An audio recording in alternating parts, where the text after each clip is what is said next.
Friends, once again welcome back to our channel अकॉर knowledge. This is Prakriti and आज हम लोग पढ़ने वाले हैं important and most repeated questions जो कि हमारे एग्जाम के पॉइंट ऑफ व्यू से बहुत ही ज़्यादा इंपॉर्टेंट रहने वाले हैं। अगर आप प्रिपेयर कर रहे हैं if you are preparing for any nursing competitive examinations like CHO, AIIMS, TSSB, STPGI, RUHS, ESIC, IGNOU, MNS, nursing, paramilitary service या कोई भी ऑल स्टेट लेवल पर अगर आप कोई भी नर्सिंग कॉम्पिटिटिव एग्जामिनेशन की प्रिपरेशन कर रहे हैं देन इस चैनल के माध्यम से जो भी वीडियोस अपलोड किया जाता है उन वीडियो से most repeated and most important topic से जितने भी MCQ बनते हैं तो वो जो है इन्वॉल्व किए जाते हैं, जो कि आपके एग्ज़ाम के पॉइंट ऑफ व्यू से बहुत ही ज़्यादा इंपॉर्टेंट रहते हैं। तो आज का जो हमारे इम्पॉर्टेंट टॉपिक है ब्लड, एंड लास्ट वीडियो हम लोगों ने पढ़ा था ब्लड से रिलेटेड जितने भी इम्पॉर्टेंट MCQ बनते हैं हमारे नर्सिंग कॉम्पिटिटिव एग्ज़ाम को ईजिली क्रैक करने के लिए ब्लड से जितने भी इम्पॉर्टेंट क्वेश्चंस बनते हैं वो हम लोगों ने लास्ट वीडियो में देखे हैं। एंड इस वीडियो में देखेंगे RBC से जितने भी इम्पॉर्टेंट MCQ आते हैं हमारे एग्ज़ाम में वो देखेंगे। नेक्स्ट वीडियो में RBC इसी तरीके से, एंड नेक्स्ट हम लोग प्लेटलेट के बारे में देखेंगे। अगर आपने जो है ब्लड से रिलेटेड जितने भी MCQs होते हैं, क्योंकि ब्लड बहुत ही ज़्यादा इंपॉर्टेंट टॉपिक है, वो अगर ना देखा हो then you can watch by clicking on this link. And आज का वीडियो स्टार्ट करते हैं। आज के जो हमारे इंपॉर्टेंट टॉपिक हैं, इंपॉर्टेंट क्वेश्चंस हैं वो स्टार्ट करते हैं। So first question is life span of fetal RBC। So life span पूछा है फीटल RBC का। यहाँ पे फ्रेंड्स आपको ध्यान देने की बात है कि फीटल RBC का लाइफ स्पेन पूछा है। वैसे तो RBC का जो लाइफ स्पेन होता है 120 डेज होता है, बट यहाँ पे आपको ध्यान देना है कि RBC का जो लाइफ स्पेन वो काहे का पूछा है, फीटल का RBC का लाइफ स्पेन कितना होता है। सो फर्स्ट 80 डेज़ का होता है या 100 डेज़ का होता है या 5 to 7 डेज़ का होता है या 120 डेज़ का होता है। सो जो फीटल RBC होती है हैज़ शॉर्टर लाइफ स्पेन होता है उसका 80 डेज़, लगभग शॉर्टर लाइफ स्पेन होता है। कितना होता है, अप्रॉक्स कितना होता है, 80 डेज़ का होता है, 80 डेज़ का। And compare to adult RBC का जो होता है वो 120 डेज़ का होता है। एंड जो फीटस का होता है वो कितना होता है, 80 डेज़ का। एंड फीटल हीमोग्लोबिन जो होता है वो has better oxygen binding capacity होती है देन अडल्ट हीमोग्लोबिन। ठीक है। सो इस टाइप से इस क्वेश्चन में पूछा है कि life span of RBC, fetal RBC, तो करेक्ट ऑप्शन हमारा रहेगा 80 डेज़। 80 डेज़ जो होता है वो फीटल RBC का लाइफ स्पेन होता है। एंड अडल्ट की बात किया जाए तो 120 डेज़ का होता है। नेक्स्ट क्वेश्चन पूछा है the term used for the process of RBC formation is. तो RBC के फॉर्मेशन का प्रोसेस को क्या कहते हैं, RBC के फॉर्मेशन के प्रोसेस को वो टर्म क्या है, RBC के फॉर्मेशन के प्रोसेस को क्या कहते हैं। सो फर्स्ट ऑप्शन एपिपोटोसिस कहते हैं या हीमोडायलिसिस कहते हैं या इरिथ्रोपोइसिस या फिर हेमेटोपोइसिस कहते हैं। सो फ्रेंड्स आप यहाँ पे जानते हैं कि RBC process of RBC formation को क्या कहते हैं। So correct option is erythropoiesis. Erythropoiesis क्या होता है, इरिथ्रोपोइसिस जो process of RBC formation is called erythropoiesis. Next question is normal adult haemoglobin content. So normal adult haemoglobin content करता है। सो नॉर्मल जो अडल्ट का हीमोग्लोबिन होता है उसमें क्या पाया जाता है। So 1 alpha chain and 1 beta chain पाई जाती है, या फिर 1 alpha chain and 2 beta chain पाई जाती है, या 1 beta chain and 2 alpha chain पाई जाती है, 2 अल्फा चेन या 2 बीटा चेन पाई जाती है। So correct option is D, that is 2 alpha chain and 2 beta chain पाई जाती है। जो अडल्ट हीमोग्लोबिन होता है उसमें जो है उसमें 2 अल्फा एंड 2 बीटा चेन पाई जाती हैं इनटू नॉर्मल अडल्ट हीमोग्लोबिन में। Next question is which of the following is correct concerning fetal haemoglobin. Which of the following is correct, इनमें से करेक्ट कंसर्न है फीटल हीमोग्लोबिन। फीटल हीमोग्लोबिन के लिए जो है करेक्ट कंसर्न है।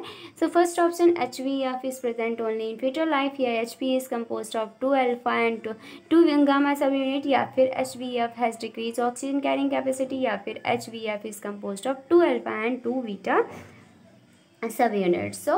सो क्वेश्चन में पूछा है कि फीटल हीमोग्लोबिन क्या कंसर्न करता है। सो फीटल हीमोग्लोबिन जो है first option is HbF is present only in fetal life, HbF is compose of 2 alpha and 2 gamma sub units, HbF has decrease oxygen carrying capacity, and fourth is HbF is compose of 2 alpha and 2 beta sub units. Last question में यहाँ पे पूछा था कि normal adult haemoglobin क्या content करता है, तो करेक्ट ऑप्शन क्या था, करेक्ट ऑप्शन डी था, दैट इज 2 अल्फा चेन होती हैं एंड 2 बीटा चेन होती हैं इनटू अडल्ट हीमोग्लोबिन। एंड यहाँ पे पूछा है कि फीटल हीमोग्लोबिन क्या कंसेंट करता है, तो फीटल हीमोग्लोबिन में जो होता है 2 alpha and 2 gamma sub units होती हैं। जो नॉर्मल अडल्ट हीमोग्लोबिन होता है इसमें 2 अल्फा चेन होती हैं एंड 2 बीटा चेन होती हैं, बट फीटल हीमोग्लोबिन जो होता है इसमें 2 alpha and 2 gamma sub units होती हैं। सो यहाँ पे हमारा जो करेक्ट ऑप्शन रहने वाला है that is HbF is composed of 2 alpha and 2 gamma sub units. So next question is which organ is the primary site of haematopoiesis in the fetus before mid pregnancy. Mid pregnancy के before which organ, कौन सा organ जो है primary site है haematopoiesis का। सो हेमेटोपोइसिस का primary site कौन सा ऑर्गन रहता है before mid pregnancy. So first option lung, spleen, bone and liver. तो करेक्ट ऑप्शन क्या रहेगा, करेक्ट ऑप्शन रहेगा दैट इज, करेक्ट ऑप्शन क्या होगा, which organ is the primary site of haematopoiesis in the fetus before mid pregnancy. Pregnancy से पहले हेमेटोपोइसिस के लिए प्राइमरी साइट कौन सा ऑर्गन रहेगा। So correct option is liver, correct option is liver, correct option is liver. Liver जो होता है प्राइमरी साइट होता है हेमेटोपोइसिस का into the fetus. Next question is life span of RBC is. तो आरबीसी का लाइफ स्पेन पूछा है। यहाँ पे नॉर्मली आपसे यही क्वेश्चन में पूछा है कि आरबीसी का लाइफ स्पेन क्या है। यहाँ पे या अडल्ट या न्यूनेट या फीटस नहीं पूछा है, यहाँ पे डायरेक्टली पूछा है life span of RBC is. So first option 120 days, 80 days, 60 days या 200। सो correct option is 120 day, 120 days. It is a life span of RBC. RBC का life span 120 days. Next question is red blood cells are synthesized in the embryonic life. In the red blood cells जो होती हैं वो synthesized होती हैं in the embryonic life. So first option yellow bone marrow, second is yolk sac, third is kidney and fourth is red bone marrow. So correct option is, तो question is red blood cells जो synthesized होती हैं embryonic life में different जो होते हैं stage होते हैं, डिफरेंट स्टेज होते हैं इंट्रायूट्राइन लाइफ के। बट क्वेश्चन में पूछा है कि एम्ब्रियोनिक लाइफ में जो रेड ब्लड सेल्स होती हैं वो सिंथेसाइज्ड होती हैं कहाँ पे। तो एम्ब्रियोनिक लाइफ में पूछा है आरबीसी का सिंथेसाइज्ड। तो firstly you should know about the site of haematopoiesis in intrauterine life. तो इंट्रायूट्राइन लाइफ में जो होता है वो एक तो एम्ब्रियोनिक लाइफ, एम्ब्रियोनिक पीरियड होता है एंड नेक्स्ट जो होता है वो फीटस होता है एंड थर्ड जो होता है fetus. So there are three, इसमें site of haematopoiesis in intrauterine life में एम्ब्रियोनिक पीरियड होता है जो कि टिल 2 मंथ तक का होता है। 2 मंथ तक की जो होते हैं एम्ब्रियोनिक पीरियड होता है एंड फीटस जो है 2 to 6 मंथ का and next 6 to 9 month. So embryonic period till 2 month तक की जो होता है जो हेमेटोपोइसिस इन इंट्रायूट्राइन लाइफ में होता है योक सैक। इसमें कहाँ पे होता है एम्ब्रियोनिक लाइफ में योक सैक में होता है। एंड जो हमारे नेक्स्ट जो इंट्रायूट्राइन लाइफ होती है फीटस, तो उसमें मोस्ट कॉमन जो है वो लीवर में मोस्ट कॉमन होता है एंड स्प्लीन में भी होता है, थाइमस एंड लिम्फ नोड्स में भी होता है। नेक्स्ट जो 6 to 9 मंथ का जो इंट्रायूट्राइन टाइम होता है उसमें जो है red bone marrow of the all bones. सो इस क्वेश्चन में पूछा है कि रेड बोन सेल्स जो होती हैं वो सिंथेसाइज्ड होती हैं एम्ब्रियोनिक लाइफ में पूछा है। तो एम्ब्रियोनिक लाइफ कब तक की होती है टिल 2 मंथ तक की होती है एंड यहाँ पे जो है रेड ब्लड सेल्स कहाँ सिंथेसाइज्ड होती हैं योक सैक में सिंथेसाइज होती हैं। So first option yellow bone marrow में या योक सैक में, किडनी में, रेड बोन मैरो में। So correct option is yolk sac, क्योंकि एम्ब्रियोनिक लाइफ का पूछा है तो एम्ब्रियोनिक लाइफ में जो रेड ब्लड सेल्स का सिंथेसाइज्ड होता है वो कहाँ होता है योक सैक में। So next question is red blood corpuscles are formed in. तो रेड ब्लड कॉर्पस्कल्स जो होती हैं वो फॉर्म होती हैं या जिसे कहते हैं हेमेटोपोइसिस अगर होता है कहाँ। First option is liver, small intestine, kidney and bone marrow. So correct option is firstly you should know about that कि जो रेड ब्लड सेल्स होती हैं उनका फॉर्मेशन जो होता है उसे क्या कहते हैं, उसे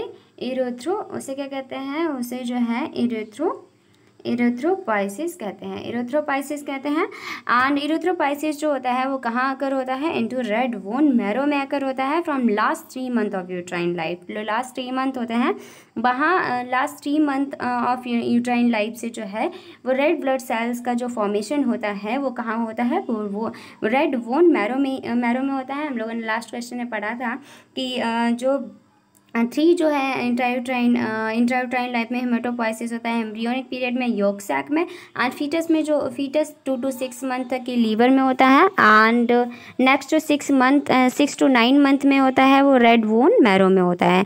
तो यहाँ पे पूछा है कि जो रेड ब्लड कॉर्पस्कल्स हेमेटोपोइसिस जो होता है वो, इस क्वेश्चन में पूछा है कि रेड ब्लड कार्पोसेल्स का फॉर्मेशन होता है। So first option is liver, small intestine, kidney, bone marrow. So correct option is bone marrow, because जो फॉर्मेशन रेड ब्लड सेल्स का होता है उसे इरेथ्रोपाइसिस कहते हैं। एंड ये रेड बोन मैरो में अकर होता है लास्ट 3 मंथ से, लास्ट 3 मंथ से जो होता है वो लास्ट 3 मंथ से जो है रेड बोन मैरो में इनका फॉर्मेशन अकर होता है। एंड ऑल्दो सिर्फ आरबीसी ही नहीं बट प्रोडक्शन एंड डेवलपमेंट सभी जो जितने भी ब्लड सेल्स होती हैं नॉर्मली वो बोन मैरो में ही इसका जो है प्रोडक्शन एंड डेवलपमेंट होता है, जिसे क्या कहते हैं, जिसे हेमेटोपोइसिस कहते हैं या फिर हेमोपोइसिस कहते हैं। सो क्वेश्चन में ये पूछा है कि रेड ब्लड कॉर्पस्कल्स का फॉर्मेशन कहाँ होता है, तो correct option is bone marrow. Next question is, which single feature of normal RBCs is most responsible for limiting their lifespan? Which single feature, कौन सा single feature जो है of normal RBCs का is most responsible है for limiting their lifespan? So first option is loss of mitochondria, increased flexibility of cell membrane, reduction of HB iron and lack of nucleus. So correct option is, सो कौन सा single feature है normal RBCs is most responsible for limiting their life span? So correct option हमारा क्या रहेगा, D, that is lack of nucleus. क्योंकि क्या होता है कि in the absence of nucleus के एब्सेंस में जो होता है आरबीसी सिर्फ RBC live only about 120 days जो है वो रह सकता है। In the absence of nucleus RBC जो है 120 डेज रहता है। बट न्यूक्लियाई जो होता है वो इम्पॉर्टेंट होता है to cell because they control what substance are made in the cell. और उसके बाद क्या होता है कि अगर after about 120 day on the cell membrane of RBC rupture, जो आरबीसी के सेल मेम्ब्रेन रप्चर होने के बाद वो डाई हो जाती है। क्यों हो जाती है? क्योंकि due to decrease cell flexibility and not increase. So correct option हमारा रहेगा लेक ऑफ न्यूक्लियस।